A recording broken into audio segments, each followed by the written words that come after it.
Olá, sejam muito bem-vindos ao programa Descobrindo a Litose. Aqui nós discutimos conteúdos sobre mau hálito para você, cirurgião dentista, prevenir e tratar os seus pacientes na prática. Eu sou Carolina Taroco e o tema de hoje é a litose.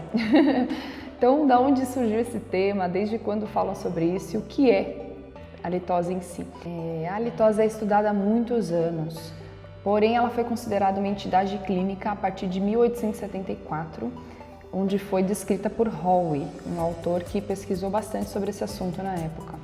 E a litose ela pode ter origens bucais, desde saburra lingual, parte periodontal, gengivite, periodontite, deficiência de higiene em si, como a parte sistêmica, onde a gente vai pensar em vias aéreas superiores, a área de gastro, estômago e a área de otorrino, como eu tinha falado, as vias aéreas. Porém, a gente sabe que apenas 10% dos casos a origem vai ser sistêmica, tá? Então, são casos bastante restritos e nem sempre esses casos são isolados, muitas vezes eles estão associados às origens bucais, que são 90% das causas de halitose.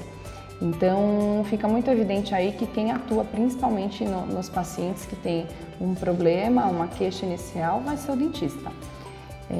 É muito válido a gente lembrar que dentro do nosso corpo humano, a gente apresenta em torno de 10 trilhões de células e nós também apresentamos micro-organismos, só que em quantidade 10 vezes maior, então 100 trilhões de micro-organismos dentro do corpo humano. Então olha a quantidade de bactéria que a gente está falando aí, e a boca é o segundo local do corpo humano mais contaminado. O primeiro local é o intestino grosso. Então a gente sabe que a bactéria vai estar em todo lugar e que a presença delas na cavidade oral é normal. Porém, existem as bactérias da flora bacteriana normal e as patológicas. Essas patológicas, as que principalmente causam mau hálito, a gente chama elas de bactérias anaeróbias gram-negativas proteolíticas. E o que são exatamente essas bactérias? Anaeróbias vem da questão delas preferirem ambientes menos oxigenados. Elas vão sobreviver em áreas da boca com teor de oxigênio mais reduzido. Quando a gente fala em proteolíticas, são bactérias que usam as proteínas como substrato para degradar e se alimentar e metabolizar isso, e é o que vai acabar produzindo os compostos sulfurados voláteis. Então, para vocês entenderem o ciclo do que acontece dentro da boca exatamente com as bactérias, a gente parte da presença das bactérias ali, que elas podem estar em maior ou em menor quantidade, por isso que isso vai alterar também a questão do hálito estar mais forte ou mais presente num dia do que no outro, dependendo do nível dessas bactérias ali presentes. Então, toda vez que a gente fala em halitose, a gente pensa nesse tipo de bactéria, gram-negativas, anaeróbias e proteolíticas. Em muitas pesquisas, quando se comparam as bactérias, foi identificado que bactérias gram-positivas não causam mau odor. Então, a gente especifica bem as bactérias da halitose. Essas bactérias, tendo substrato, tendo comida para elas se alimentarem e se proliferarem, isso vai ficar mais evidente dentro da boca, a quebra das proteínas, que a gente chama de proteólise. E essas proteínas, elas vêm da onde para essas bactérias se manterem ali?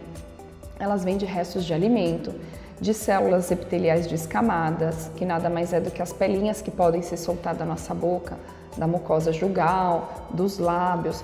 E essas descamações, elas podem ter diversas causas, desde medicação, a questão da salivação baixa também, o processo de atrito causado por aparelhos ortodônticos e próteses, tudo que causa um atrito e uma descamação, esse substrato proteico vai alimentar as bactérias. A questão salivar, baixo fluxo salivar, a saliva mais viscosa, que tem aquela mucina, que é a parte mais aderente, vai causar também essa coaderência da bactéria na cavidade oral. Então, esse conjunto todo de proteínas são substratos para essas bactérias se alimentarem e, consequentemente, elas vão promover a proteólise, que é a quebra dessas proteínas, gerando aminoácidos à base de enxofre. Então são aminoácidos ricos em enxofres. E, por exemplo, a cistina, a cisteína, a metionina são aminoácidos desse exemplo. E, consequentemente, esses aminoácidos de baixo peso molecular, solúveis em água e voláteis, eles vão favorecer chegar ao olfato humano, onde é a percepção do hálito em si. E que a gente chama essas partículas, né, voláteis, elas são os odorivetores, que também são chamados de compostos sulfurados voláteis. Quando a gente fala em compostos sulfurados voláteis, então a gente chegou no resultado final do que a proteína, do que a bactéria produziu, tá? E isso é o mau hálito em si, que é o odor. Esses compostos principais da halitose são o sulfidreto, a metilmercaptana e o dimetilsulfeto. São os 3 principais compostos sulfurados que causam a halitose. Hoje em dia existem algumas técnicas para a gente identificar esses compostos, desde o exame organoléptico, por exemplo, que é quando a gente tem o exame clínico do paciente estar assoprando a uma distância determinada do nosso nariz, vai assoprar suavemente um ar seco e a gente vai detectar o hálito. Então existem graduações desse hálito conforme a distância que esse paciente está se portando do examinador. Então essa é uma forma da gente examinar os compostos, né, o mau odor em si. A outra forma é a cromatografia gasosa, que hoje em dia a gente tem o oralcroma, que é um equipamento que vai separar esses 3 principais gases que eu relatei para vocês. Então o oralcroma atualmente é o exame que determina os gases separadamente numericamente. Então o paciente vai enxergar um número que está dando o hálito dele e existem 3 números também de referência para esses resultados. Então é uma forma visual do paciente enxergar o resultado. E o terceiro exame disponibilizado é o alímeter, que é um medidor portátil. Ele mede esses 3 compostos sulfurados voláteis num único número. Então é como se somasse os 3 gases e desse um único resultado para a gente. Ele não separa. Então também é uma forma, existe um valor de referência, até tal valor é considerado normal, porque bactéria sempre vai ter ali, mas o nível de bactérias vai nos proporcionar o resultado desses compostos em maior número ou menor número. E geralmente a gente lê esses números em partes por bilhão. Então vou dar um exemplo para vocês. No oralcroma, o sulfidreto tem como referência 112 ppb, partes por bilhão. Então quando o paciente tem um resultado acima disso, ele é considerado com hálito, com consequência desse composto, que é o sulfidreto. E no oralcroma ele vai dar para a gente os compostos separadamente. Hoje em dia, o que é considerado o padrão ouro de exame na halitose? Na literatura, fala-se do exame organoléptico, que é o examinador em frente ao paciente e receber esse ar expirado via bucal e também via nasal para a gente poder perceber e determinar esse odor, se está agradável, que a gente consideraria um hálito normal, ou se está desagradável, onde a gente já vai graduar o quanto desagradável está e a que distância é perceptível esse odor para a gente poder graduar isso. Então, é considerado padrão ouro na literatura o exame organoléptico. Então, da onde vem o mau hálito? Então, existem bactérias dentro da nossa boca e as principais bactérias da halitose são as bactérias gram-negativas, proteolíticas, anaeróbias. Então, bactérias que sobrevivem em baixo teor de oxigênio e que usam como substrato as proteínas. Essas proteínas, elas são encontradas principalmente aonde? Então, em epitélio descamado, em saliva, a gente encontra em fluido gengival, em restos alimentares, em placa interdental, em gotejamento nasal posterior, que é quando a gente tem aquela secreção que fica sendo engolida. Tudo isso é substrato proteico que as bactérias vão metabolizar, vão utilizar isso e vão ter como resultado os compostos sulfurados voláteis, os odorivetores. Esses odorivetores, eles só são perceptíveis ao olfato humano porque são moléculas extremamente pequenas de baixo peso molecular e solúveis em água. Então, por ser volátil também, ela vai ter a possibilidade de chegar ao olfato humano e a gente percebe o mau hálito ou o bom hálito, né? A gente tem essa questão do cheiro. Então, o hálito vem daí. E os compostos sulfurados voláteis que causam halitose são 3. Então, o sulfidreto, metilmercaptana e o dimetilsulfeto. São os 3 principais. A origem de cada um deles, ela é bem... A gente dá uma pré-determinada origem, por exemplo, o sulfidreto, principalmente de saburra lingual, o metilmercaptana, principalmente da região periodontal, e o dimetilsulfeto, que seriam da parte sistêmica que a gente fala, né, gastrointestinal, que a gente já sabe que é em menor quantidade dos casos, em torno de 10% para menos. Então, resumindo, o esquema halitose é isso. Em relação às bactérias em si que causam a halitose, a gente tem alguns nomes que são muito parecidos com as bactérias que também causam a doença periodontal. Então, eu vou falar aqui para vocês, quem mexe bastante com periodontia vai estar bem habituado com esses nomes também. Então, a Treponema denticola, Porphyromonas gingivalis, Prevotella intermedia, Bacteroides forsythus e Fusobacterium. Então, são as principais bactérias da halitose. E em diversos estudos foram identificadas essas bactérias e até houve estudo onde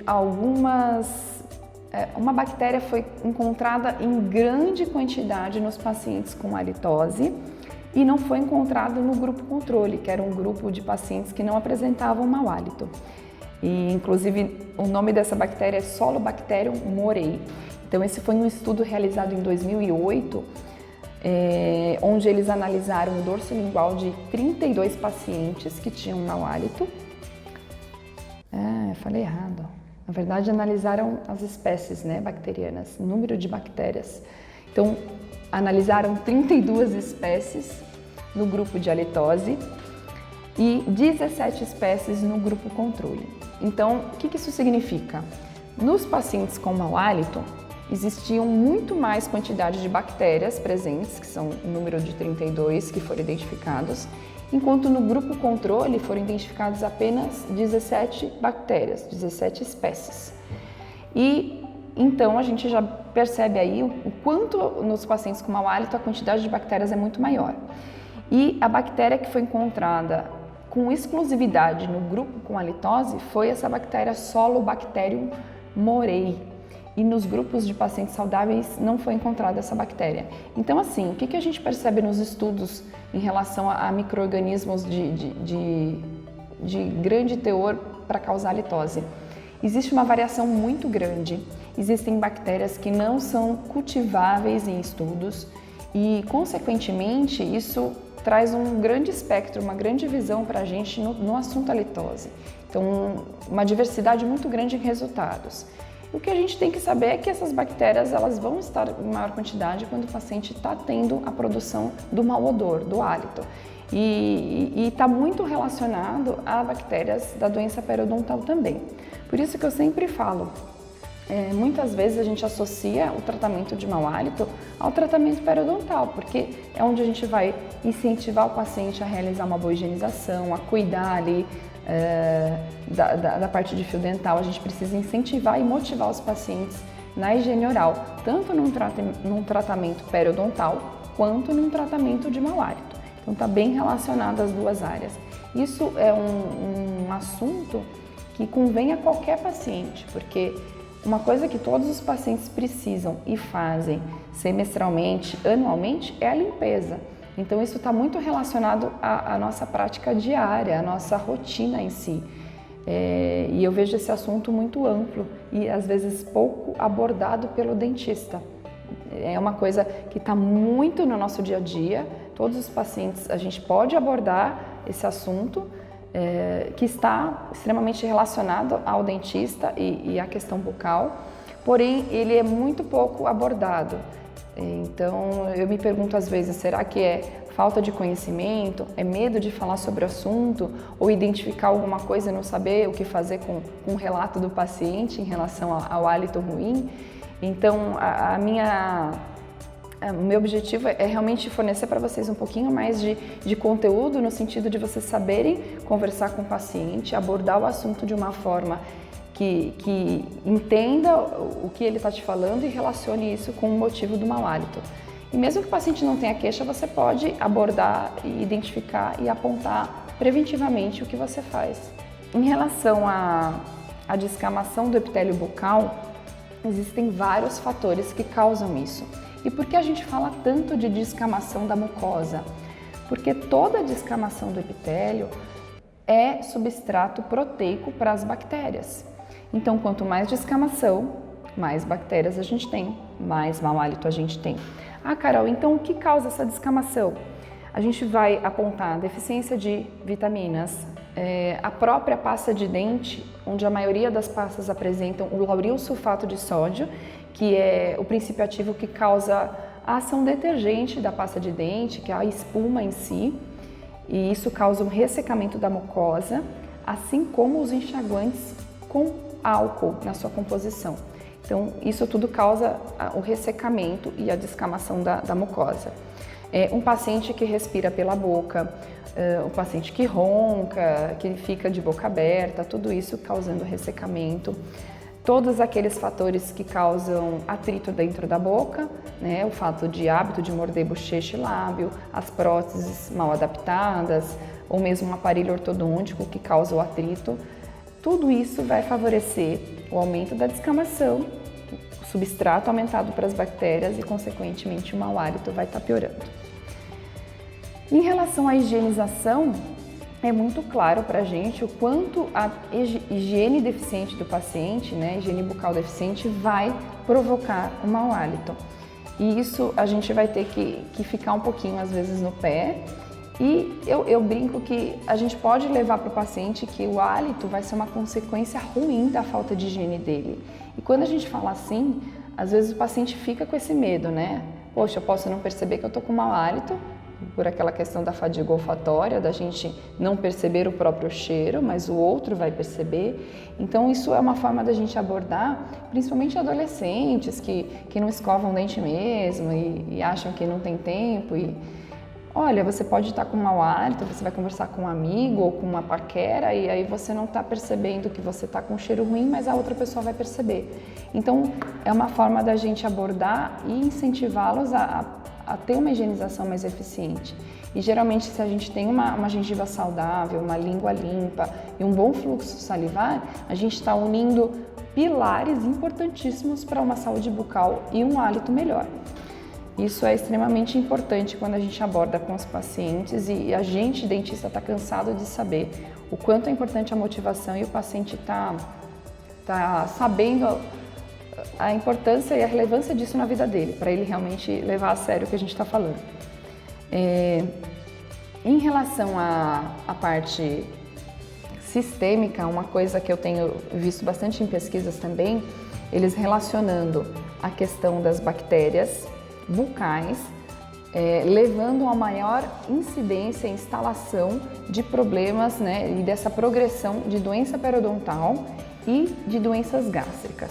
Então se fala muito sobre H. pylori no estômago, né, se pode ter vindo da boca e da questão periodontal também, as bactérias que estão ali na boca e um processo ativo de periodontite, gengivite, levar a um problema sistêmico, sendo um problema cardiovascular, um nascimento prematuro, um aborto, pneumonia. Então, outros fatores sistêmicos sendo ocasionados por bactérias que se originaram na boca. Então, isso é de extrema importância e quando a gente está falando de halitose, a gente sempre volta nesse assunto, porque é uma área que, quando a gente fala em odontologia hospitalar, em pacientes imunossuprimidos, que fazem quimiorradioterapia. Então, todo paciente que tem já uma queda de imunidade e ele tem uma condição bucal desfavorável, ele vai, nesses pacientes eles não querem nem saber se eles estão com mau hálito, mas o problema é a consequência disso sistemicamente. Ele vai estar tendo condições mais favoráveis para desenvolver um outro problema, seja cardiovascular, seja das vias aéreas, né, uma pneumonia. Então isso é extremamente importante e relevante. Existe uma pesquisa que foi realizada muito legal também. O que eles fizeram? Eles fizeram 3 ambientes, um apenas com saliva incubada, outro um caldo de micro-organismos, apenas bactérias, e um outro micro-organismos incubados com saliva. Então, bactérias, saliva e o outro bactérias com saliva.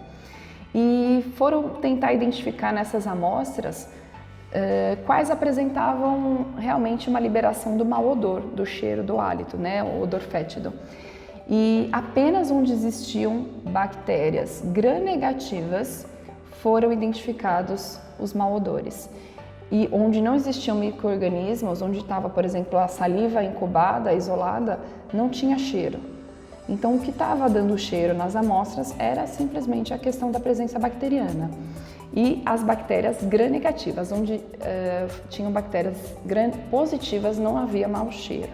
Então, isso está comprovado em muitas pesquisas, o tipo de bactéria e a própria presença de bactéria causando mau hálito em si.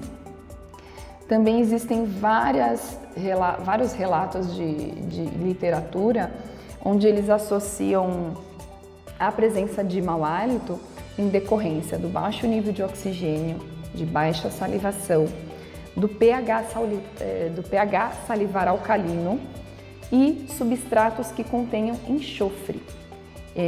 Tudo isso associado, bactérias, baixa oxigenação, substratos com enxofre, isso tudo vai resultar em halitose. Então, a maioria das pesquisas abordam muito essa relação, bactéria e o resultado que ela provoca. E a gente já sabe aí que vem a halitose. Vou relatar uma pesquisa bem legal onde relacionou a questão dos compostos sulfurados voláteis com a parte periodontal. E foi Tozentik, que é um grande estudioso na área de halitose. Existem muitos trabalhos que esse autor fez, muitas pesquisas, e essa foi de 1976, e ele fez um estudo sobre especificamente os compostos sulfurados voláteis e viu que apenas um produto da doença periodontal, que é o sulfidreto de hidrogênio, reage com o colágeno do periodonto. Então, o que isso significa? Que havia uma alteração na estrutura proteica, tornando o ligamento periodontal e o tecido ósseo mais suscetíveis à destruição por proteases. Então, evidenciou ainda mais com esse estudo que compostos sulfurados voláteis podem ser grandes agravantes da doença periodontal. Então, isso está muito relacionado ao assunto do aumento de bactérias, a existência dos compostos sulfurados e, consequentemente, o agravamento da doença periodontal. Então, quando a gente trata uma coisa, a gente precisa tratar a outra, senão elas ficam brigando e a gente não tem uma solução definitiva. Quando a gente fala, outra forma da gente até evidenciar para o paciente é em relação à halitose da manhã. Por que tem mau hálito de manhã? Porque a gente tem um baixo fluxo salivar, uma diminuição na quantidade de saliva, um aumento do número de bactérias, consequentemente, e uma degradação maior de proteínas. Então isso justifica todo mundo acordar com aquele hálito ruim pela manhã. E isso é super normal. E ao se alimentar ou ao realizar uma higiene oral, esse hálito precisa ir embora. Então essa é uma coisa comum e fácil de ser resolvida. Se o paciente faz esses procedimentos de alimentação ou de higienização e ele percebe que persiste o hálito durante o dia, a gente chama de uma halitose crônica e de que precisa receber um tratamento específico para essa situação. Existe uma pesquisa também realizada em 2004 por Tanaka e colaboradores e eles associaram a halitose com periodontopatógenos.